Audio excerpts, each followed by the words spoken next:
Ce dernier ordonne alors la construction d'un chasseur bimoteur en bois pour la Luftwaffe et la firme Focke-Wulf est sélectionnée pour accomplir cette tâche.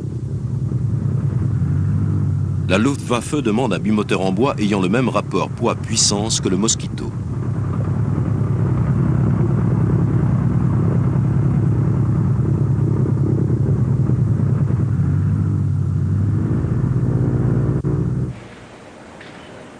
L'ingénieur Kurt Tank, chef du bureau d'études Focke-Wulf, doit impérativement sortir l'avion en moins de 10 mois.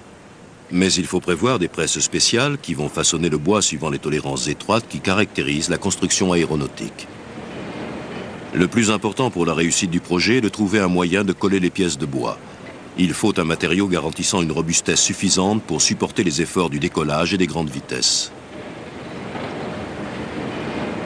Les ingénieurs trouvent l'adhésif dont ils ont besoin, une résine synthétique appelée Tegafilm. Les techniques de construction sont très proches de celles utilisées par De Havilland pour la fabrication du Mosquito, mais il faut trouver des ouvriers spécialisés en nombre suffisant pour construire l'appareil.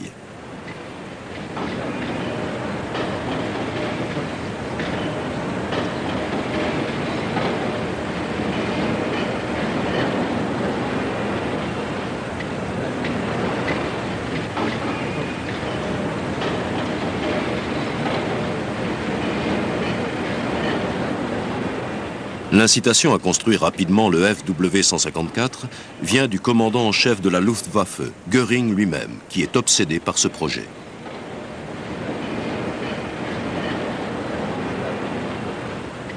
Les pilotes de la Luftwaffe craignent le Mosquito. Il tient à prouver que cette peur n'a aucune raison d'être.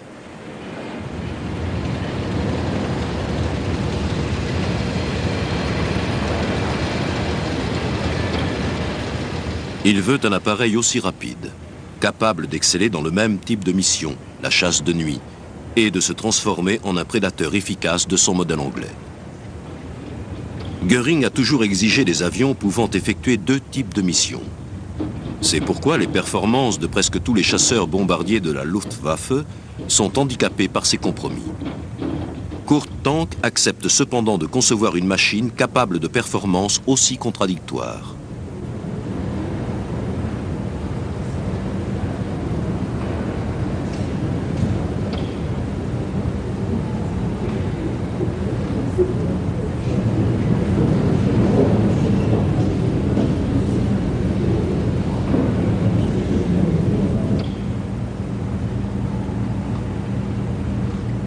Göring décide de baptiser l'appareil Moustique.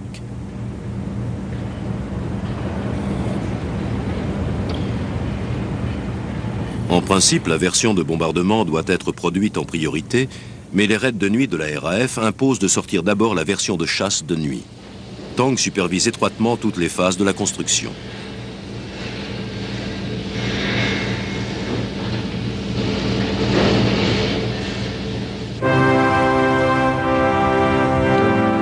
Le 1er juillet 1943, le premier TA-154 sort des ateliers.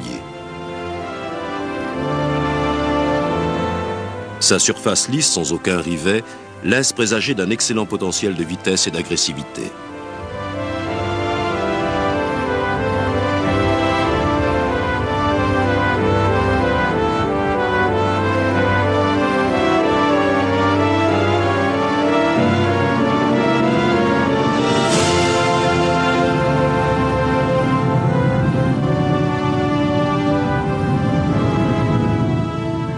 Le programme d'essai se déroule sans difficulté majeure et le TA-154 semble promis à une carrière brillante.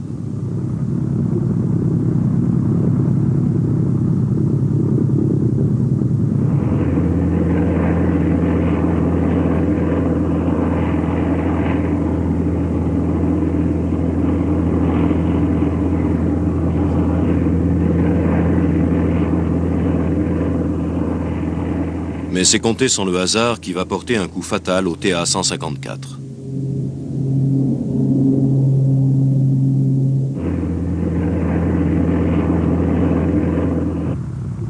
Fortuitement, les bombardiers de la RAF détruisent l'usine de résine synthétique qui sert à coller le concurrent allemand du Mosquito, seule source d'approvisionnement de Focke-Wulf.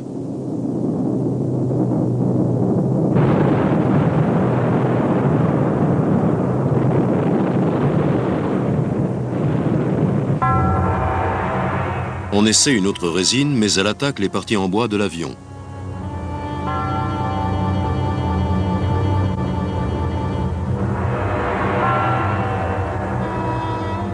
Après une série d'accidents sur plusieurs modèles d'essai, Kurt Tank est obligé d'arrêter le programme.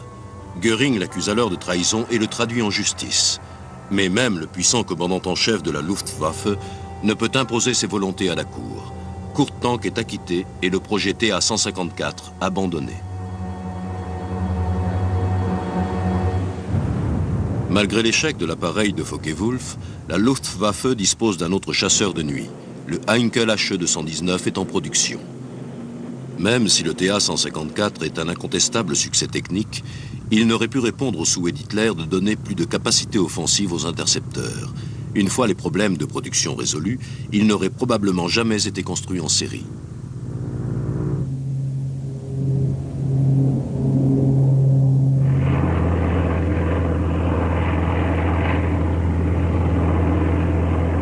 L'Allemagne n'est toutefois pas en reste. Elle possède une arme qui compense largement la peur qu'inspirent les mosquitos aux pilotes de la Luftwaffe. Le 13 juin 1944, la première bombe volante V1 est envoyée sur Londres. Planète, retrouvez-nous sur